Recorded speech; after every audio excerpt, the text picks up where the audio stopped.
only here in SEC country, but around the nation as well, that the SEC was going to have a terrific year. We saw that in the non-conference portion of the schedule. They've had 14 of their 16 teams be ranked at least 1 point this season. They won 89% of their non-conference games and 72% of their games against ranked opponents. The only team over 50% right now. Joe Lunardi has 13 teams of the 16 in this league projected to be in the field. He's got Texas on the outside looking in. Conference. So that's the band over here. Whether it's 12, 13, 14, we'll find out in a few hours. It has been, no matter how you look at it, a remarkable year. Just to clean up one last thing, the point has come off the board. It was a 2 for Clayton, so it's 16-14. But, you and I have had a chance to do so many SEC games this year. Welcome back to the SEC Championship, and we are still in the first half. Before the break, we used a timeout, and we're back underway. It's not to say that Houston can't win the national championship, or Duke, or some of these other teams. But the competition faced in this league was second to none, and it wasn't close. Shot clock down to 3. Gainey, the pull-up, and it goes. He is having himself a tournament. Jordan Gainey has been terrific. He shot only 26% from 3 in SEC play, but he's been terrific in Nashville. He's the high scorer in the game for either team. Jordan Gainey Like being this aggressive is really helpful to Chaz Lanier. He's going to find some openings, and he keeps cashing in. Lanier will find some. Igor Milicic Jr. just picked up his second foul. He just checked back in, and it was called for a foul, getting a little too aggressive on the inbounds play, and he's going to have to go right back out. And Darlin Stone Dubar will come in to be kind of an undersized 4. Just had an arm bar in the back of Alex Condon as he's trying to get that inbounds pass. This will be interesting. Dubar is very strong, very physical, but he's given up a lot of size, a lot of height. It was so loud. Fletcher getting minutes off the bench, off to Richard. And immediately they go into contact. Got about a 5-inch height advantage, and it pays off. Really did a good job. He tried to spin back toward the middle, but just powered Here's his the way fun up part. Bar, who does not have the size to stop it. And here's the scary thing about the Florida offense. They've been as good as they've been in this tournament, and Condon hasn't had one of his banner games yet. And he's had quite a few down the stretch in the regular season. And now a held ball is the call. A tie-up between Condon and Okpara. It'll be Florida ball. Every time a shot goes up, it's combat zone. You have to be physical, make contact, knock somebody back, and then go after the ball. So perhaps the narrative would be the more physical it is, the more it favors Tennessee. But is that understating or underrating Florida's ability to play physical brand? Yeah, I think it is. I don't think that Tennessee necessarily has an advantage in physicality, because this is a very physical Florida team as well. And Florida has tremendous size, but they've also got numbers. Well, now another problem for Tennessee. That's the second on Chaz Lanier, and it's the 7th on the team. So 2 key volunteers, each have 2, and Florida's already in the bonus. Rick Barnes is furious right now. He knows how important Chaz Lanier is.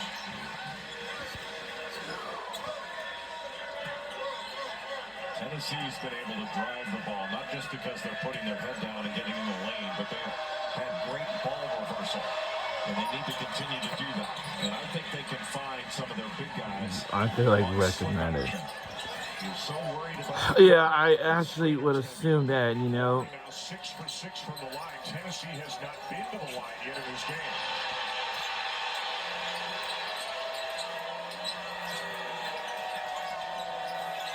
Ziegler on the bench, Gainey at the point.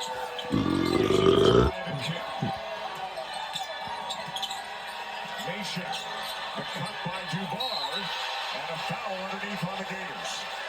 And that penetration and a terrific cut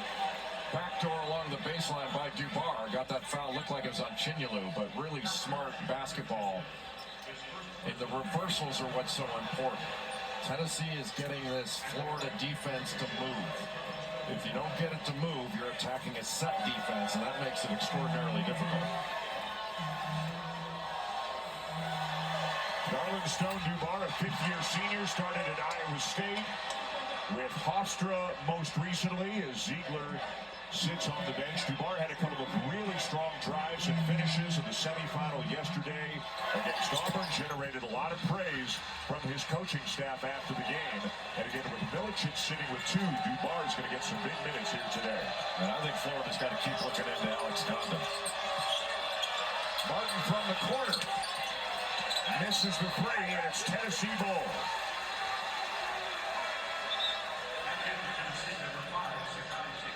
And now Ziegler checking back into the game.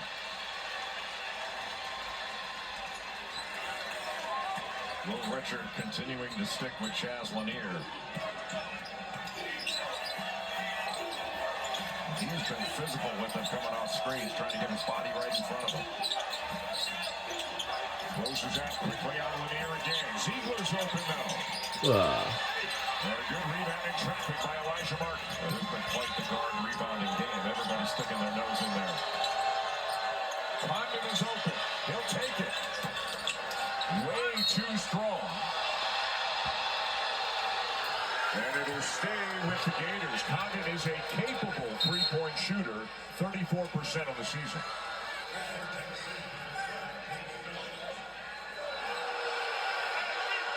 The crowd thinking that should have been Tennessee ball. Again, a heavily pro-volunteer crowd, just without proximity to Knoxville. Chinyalu, here comes Ziegler, picked his pocket.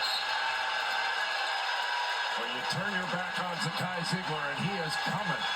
He not only got the ball, he picked up a foul on Chinyalu.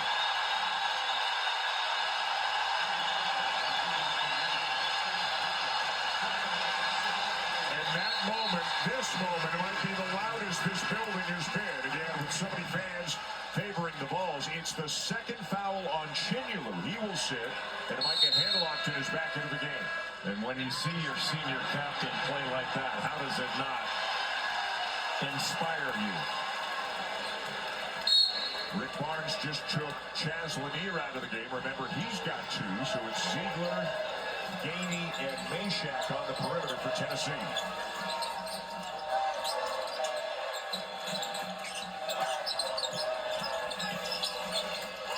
Phillips back to Ziegler, still plenty of time.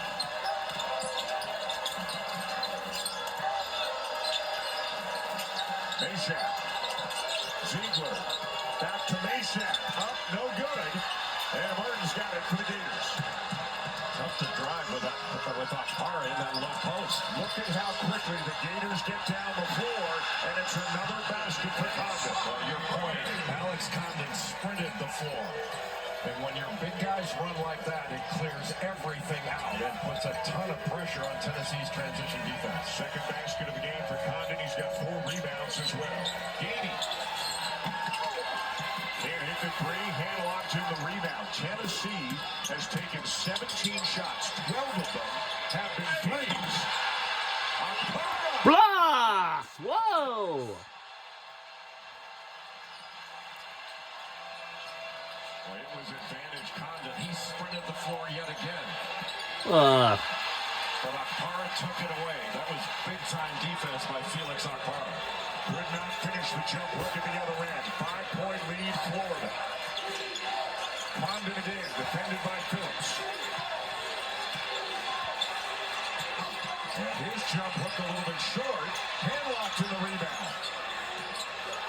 no! Shots good by Florida Gators.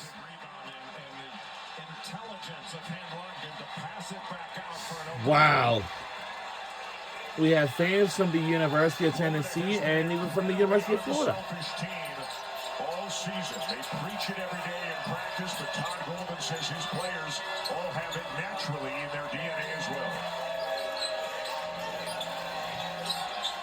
Good show there by Handlockton. Now Gainey trying to draw the foul, succeeded. A little stare down there for a moment from Martin, who got called for the foul. The Florida Gators, one of the best offensive rebounding teams in the country.